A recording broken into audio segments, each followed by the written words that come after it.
Vivo V40 और iQOO Z9S Pro, भाई दोनों का कंपैरिजन करना तो बनता है ना यार। दोनों में सेम चिपसेट है, Snapdragon 7 Gen 3 और iQOO आता है 25,000 का बिना बैंक डिस्काउंट। Vivo V40 आता है 35,000 का बिना बैंक डिस्काउंट वाला। तो 10,000 का प्राइस डिफरेंस है, तो पता तो होना चाहिए कि भाई कैमरा के लिए ही बस इसमें जाना चाहिए, या अगर बाकी कम में हमारा काम हो जाता है तो इसके साथ जाना चाहिए।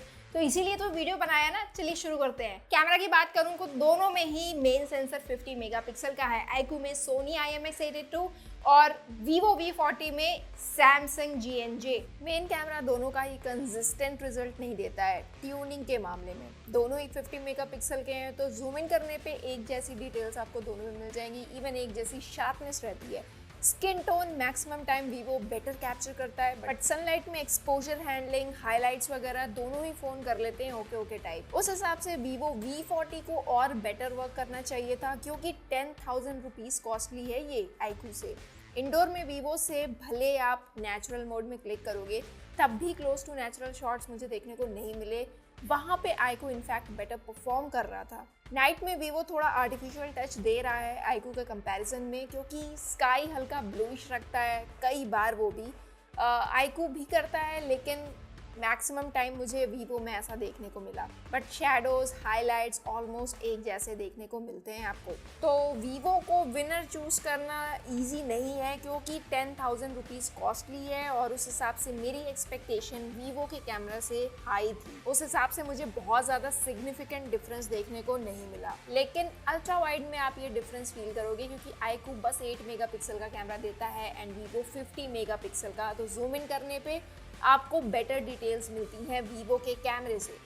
बट यस, यहाँ पे भी कलर कंसिस्टेंसी नहीं मिलती है दोनों ही फ़ोन से। ट्यूनिंग के मामले में कभी कभी झोल हो जाता है, कई बार शैडोज क्रश कर देता है वीवो अल्ट्रा वाइड में। लेकिन अगर इन एक्सेप्शंस को हटा के बोलूँ तो मैक्सिमम टाइम आपका जो अल्ट्रा वाइड है वो iQOO से बेटर ही काम कर रहा है। पोर्ट्रेट में क्या है ना, वीवो पूरी तरह से बाजी मार जाता है, क्योंकि पोर्ट्रेट में आपको जायज का कोलैब भी मिलेगा। मतलब कि कई सारे डिफरेंट तरह के जो ब्लर हैं वो आपको मिलेंगे, जो आपको iQOO में नहीं मिलने वाला। पोर्ट्रेट्स, एज कटआउट जो है ना यार, दोनों ही फोन सिमिलर करते हैं। ऐसा नहीं है कि एक दूसरे से ज्यादा बेटर कर रहा है, लेकिन वीवो आपको दो चीज़ों में बेटर लगेगा। फर्स्ट ऑफ ऑल कि यार जो जायज कोलैब हुआ है उसमें डिफरेंट ब्लर बैकग्राउंड आपको मिल रहे हैं, तो वो आपको अच्छा लगने वाला है। और दूसरी चीज़, जो स्किन टोन निकल के आ रही है वीवो में, वो ज़्यादा क्लोज टू एक्यूरेट है। iQOO में थोड़ा वाइटिश हो जाता है स्किन टोन। बाकी जो एक्सपोजर हैंडलिंग है वो ऑलमोस्ट सिमिलर है। पोर्ट्रेट विनर भी यहाँ वीवो ही है। फ्रंट कैमरा विनर तो नो डाउट यहाँ वीवो है, iQOO नहीं, क्योंकि iQOO को थोड़ा काम करना पड़ेगा एक्सपोजर हैंडलिंग के मामले में। उसके अलावा भी मैं बता दूं कि iQOO में हल्का सा आर्टिफिशियल टाइप लुक लगता है, थोड़ा सा स्मूथनिंग ज़्यादा हो जाती है। वीवो में एटलीस्ट जो स्मूथनिंग है वो उतनी ज़्यादा नहीं है, डिटेल्स वगैरह पता चलती हैं। एक्चुअल में फेस जैसा फेस लग रहा है, आर्टिफिशियल नहीं लग रहा है। तो आप कह सकते हो कि ओवरऑल वीवो बेटर काम कर रहा है iQOO से, लेकिन जो प्राइस डिफरेंस है उस हिसाब से वीवो को और बेटर वर्क करना चाहिए था। यहाँ पे मैं थोड़ा सा डिसअपॉइंट ज़रूर हूँ वीवो V40 से। वीडियो क्वालिटी की बात करूँ ना, तो वीवो में आप बैक साइड से अल्ट्रा वाइड एंड मेन दोनों का ही 4K 30 FPS में शूट कर सकते हो, जबकि iQOO में आप मेन कैमरा से बैक साइड से 4K 30 FPS में शूट कर सकते हो, लेकिन अल्ट्रा वाइड में अगर आपको शूट करना होगा तो 1080p 30 FPS में आपको स्विच करना पड़ेगा। सिनेमैटिक मोड से आप दोनों में ही वीडियो बना सकते हो, लेकिन वीवो में आप 1080p में शूट कर सकते हो सिनेमैटिक वीडियो, लेकिन iQOO में आपको 720 पिक्सल में ही मिलेगा। तो अगर आप कंटेंट क्रिएशन की तरफ ज़्यादा फोकस कर रहे हो तो ये एक डिसएडवांटेज है। iQOO में 1080p मिनिमम तो होना ही चाहिए। एंड फ्रंट साइड से भी प्रॉब्लम ये है कि iQOO आपको 1080p में ही वीडियो रिकॉर्ड करके देगा, जबकि वीवो आपको 4K में वीडियो रिकॉर्ड करके देगा। एंड दोनों से ही फ्रंट साइड से भी आप सिनेमैटिक वीडियो रिकॉर्ड कर सकते हो।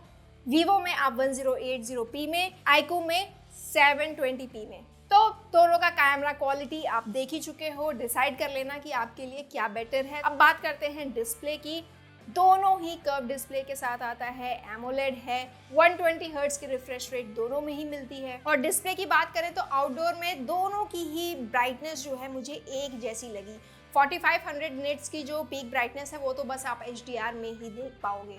हाँ, बाकी मैं इंडोर की बात करूँ तो 4K HDR वीडियोस जब आप YouTube पे प्ले करते हो तो आपको लगेगा कि ओके, दोनों में लैग नहीं करना चाहिए, लेकिन ऑप्टिमाइजेशन वीवो के फ़ोन में ज़्यादा बेटर है, वहाँ पे स्मूथ चलता है, लेकिन iQOO में लैग करता है। लेकिन आप नॉर्मल 4K वीडियोस चलाओगे तो दोनों में ही अच्छा चलेगा।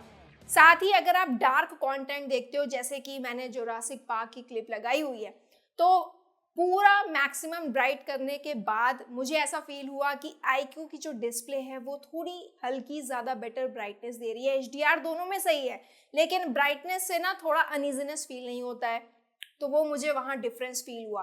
बाकी कलर्स दोनों में एक जैसे निकल के आते हैं दोनों के ही डिस्प्ले में। दोनों की डिज़ाइन की बात करें यार, दोनों ही गुड लुकिंग है, स्लिम है, लाइट वेट है, कोई भी भारी नहीं है। कैमरा मॉड्यूल भाई आपके ऊपर है, आपको किसका अच्छा लग रहा है। बाकी फिंगरप्रिंट सेंसर भी दोनों का सेम है, सॉफ्टवेयर दोनों फ्रंट टच OS पे हैं। हार्डवेयर की बात करें तो मैंने बताया स्नैपड्रैगन 7 Gen 3 पे आते हैं। UFS 2.2 की स्टोरेज स्पीड दोनों में ही मिलती है। हाइब्रिड सिम स्लॉट नहीं है, मतलब कि आप माइक्रो SD कार्ड दोनों में ही यूज नहीं कर सकते हो। बाकी स्पीकर क्वालिटी कैसी है ये आप खुद देख लो।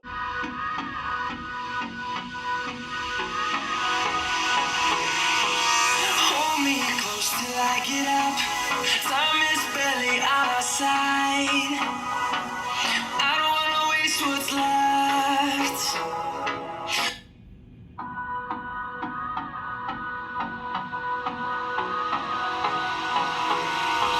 Hold me close till I get up.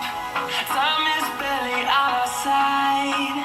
तो अब आते हैं इनकी परफॉर्मेंस पे। दोनों में सेम चिपसेट है, लेकिन हीटिंग की बात करें तो मुझे ऐसा फील हुआ कि हाफ एन आवर की मैं अगर वीडियो कॉलिंग करूं तो ये फ़ोन गर्म नहीं होता है, लेकिन ये 40 डिग्री पे पहुंच गया था as compare to 35 degree.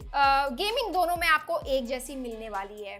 60 FPS की गेमिंग आप कर पाओगे, 55 आपको एक एवरेज FPS मान के चलो मिल जाएगा। आप 1-2 घंटा खेल सकते हो, फ्रेम ड्रॉप्स होंगे, लेकिन परफॉर्मेंस के हिसाब से मैं बात करूं तो iQOO को ऑप्टिमाइज थोड़ा बेटर किया गया है। मॉन्स्टर मोड पे चला के आपको खेलना पड़ेगा, तब जाके आपको एवरेज 55 की FPS मिलेगी दोनों ही फ़ोन में। तो अब बात करते हैं कनेक्टिविटी की। दोनों ही अच्छा खासा 5G की स्पीड देते हैं। सिमिलर स्पीड मुझे इस एरिया में दोनों ही फ़ोन से मिलती है। बैटरी दोनों में ही 5500 mAh की मिलती है। दोनों में ही मुझे बैटरी ड्रेन का इशू नहीं मिला। ओवरनाइट अगर आप छोड़ दो वाईफाई ऑन करके तो 1 से 2% का ही ड्रॉप देखने को मिलता है, और हैवी यूज़ भी करो तो 6 hours 30 minutes 7 hours तक आपका आराम से चला जाता है दोनों में ही। तो बाकी हाफ एन आवर के अंदर आपका 60-70% चार्ज हो जाता है फ़ोन। ऑलराइट, तो सॉफ्टवेयर तो दोनों में एक ही है यार, फ्रंट टच OS दोनों में मिलता है और सेम चीज़ मिलेगी। इनफैक्ट फिंगरप्रिंट सेंसर भी सेम तरह का काम ही करता है, एंड एनिमेशन की क्वालिटी भी बिल्कुल सेम है, जिटर वगैरह नहीं है, लेकिन हल्का सा स्लो सा फील होता है दोनों में ही। बाकी जो एड्स हैं उसको आप सेटिंग में जाके ऑफ कर सकते हो दोनों ही फ़ोन में। And app cloning, app hiding, wallpaper customization, AOD and बहुत तरह की कस्टमाइजेशन आपको मिलती है, वो आप दोनों में सिमिलर है यार, कुछ डिफरेंट नहीं है। ओवरऑल मैं सम अप करूँ तो 25,000 के हिसाब से मुझे ये वैल्यू फॉर मनी लग रहा है, लेकिन 35,000 के हिसाब से वीवो में बस एंड बस आपको कैमरा मिलता है। बाकी सब चीज़ों के लिए आपको इतना ज़्यादा पे करने की ज़रूरत है ही नहीं। इनफैक्ट अगर आप एक कंटेंट क्रिएटर नहीं हो तो मतलब नहीं बनता कोई इतना महंगा खरीदने का, तब आप ये भी ले सकते हो। अदरवाइज आपको कंटेंट क्रिएशन के लिए वीडियोस वगैरह बनानी है एंड आपको लग रहा है कि येस वीवो ज़्यादा बेटर रिकॉर्ड कर रहा है, तब आप उस केस में वीवो ले सकते हो। ये तो मेरा ओपिनियन है, आपका कुछ और हो सकता है। और अगर आपकी ओपिनियन डिफरेंट है प्लीज जरूर कमेंट में मुझे बताना। वैसे मैं हूँ सृष्टि, आप देख रहे हो टेकीला टी, जहाँ आपको मिलते हैं unbiased reviews and interesting tech explainers, और हम लोग ऐसे ही वीडियो बनाते रहते हैं। सब्सक्राइब कर लेना। मिलते हैं नेक्स्ट वीडियो में। Bye bye.